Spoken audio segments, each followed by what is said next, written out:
My ultimate goal is to build this company into $1 billion company. But wait, let's not get ahead of ourselves yet because, oh hi, Ned Christian here. Welcome back to yet another video. Maybe you're a new subscriber and you just clicked on this wondering how to be creative as you run a business. Let's get into it, shall we? My journey so far, from the day I said I wanted to do this for the rest of my life, has revolved around creating and making stuff and telling stories and leaving an impact and making people feel as they watch the stuff I make, whether it's a photo, whether it's a video. I've always strived for that. I've always strived to make people feel and tell stories. But until recently, and recently I mean 12 to 8 months, I was working under a creator full-time. So basically I was an employee. But I decided to quit my job to embark on this journey of being a creative entrepreneur. When I decided to take a leap of faith and start my own creative business, it was such an exciting moment, but also a very scary one because I had no idea of where I was headed. I had an idea for the business. I had an idea of what I want to make and how big I wanted to go, but I just took a leap of faith and jumped into it. Now, I've never run a business in my entire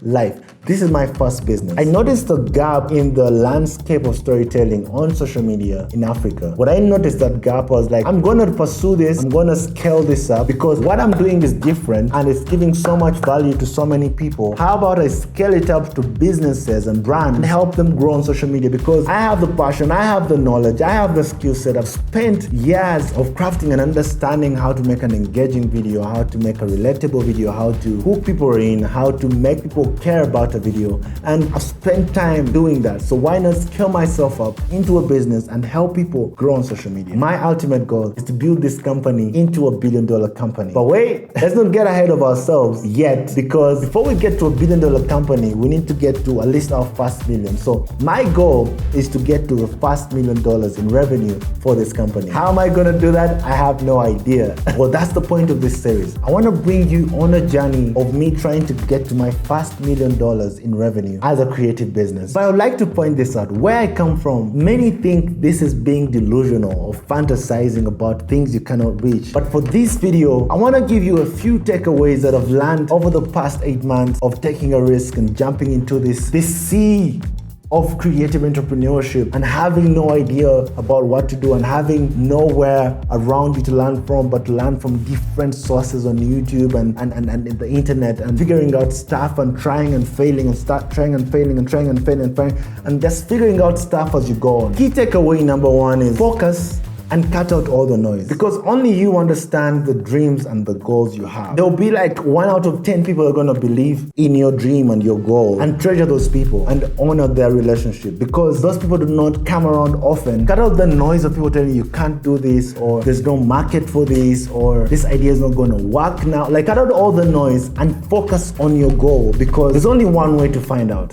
Just do it. The other takeaway is learning on the go. Instead of striving for perfection, because there's no perfection, don't try to be perfect. Like, I have struggled with that. I've tried to be perfect. I've tried to, everything I touch, I want it to be perfect. Or it has to, or let's wait, I can't do that. Just do it. Learn as you go. Like, your first video is not going to be the best video, but learn from the first video. What can I change from the last video? What can I change from the last meeting I had with the client? What can I change from the last proposal I made for client? You learn as you go. Learning as you go is something I've come to appreciate because it just makes you an all-round better person because you're going to try out different things. You're not going to be shy to make mistakes. You're not going to limit yourself from making mistakes because you're trying to be perfect. What you consume matters. Honestly, I wouldn't be where I am today, where I quit my job, focus on this business full-time, if it wasn't for the kind of content I consume or the hunger I have for the industry of creating videos and social media and empowering myself on a regular basis. It has all been because of the content I consume. I spent more time obsessing over what makes a good video, what makes people click on a video, what makes a good title, what makes an engaging video, why did people click on this video and not this video. Just being obsessed over that and not having a life for over 4 years is mind-blowing. And I wouldn't be here if it wasn't for that. It's insane. So what you consume is very important. And connecting this to the last point of learning as you go, most of the business ideas or how to run a business, how to do do this. I'm really learning as I go from the content I consume, from Alex Hormozi, who is trying to get to $1 billion company, who is running $100 million companies at the same time. I'm really learning from such people who are building businesses. The podcast, the books I read, everything around me that I consume has to be directing me to where I'm headed or to the goal that I'm trying to achieve. The last and most important takeaway that I've gotten and I've really honored and I'm trying to make better as time goes on is routine and time management. Routine and time management is such a huge topic. Even up to today, I'm still trying to figure it out, because really trying to think about it, like, what is time management?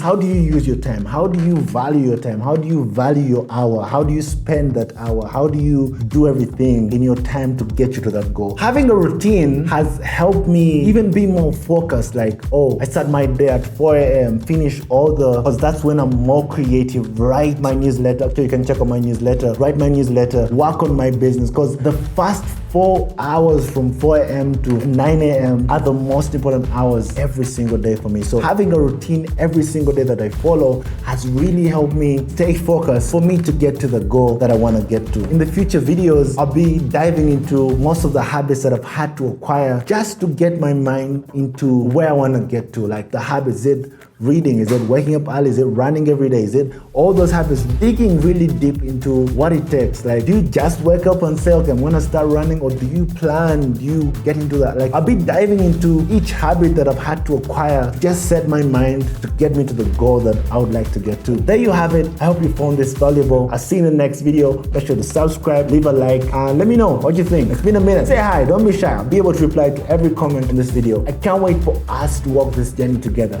See ya. Peace.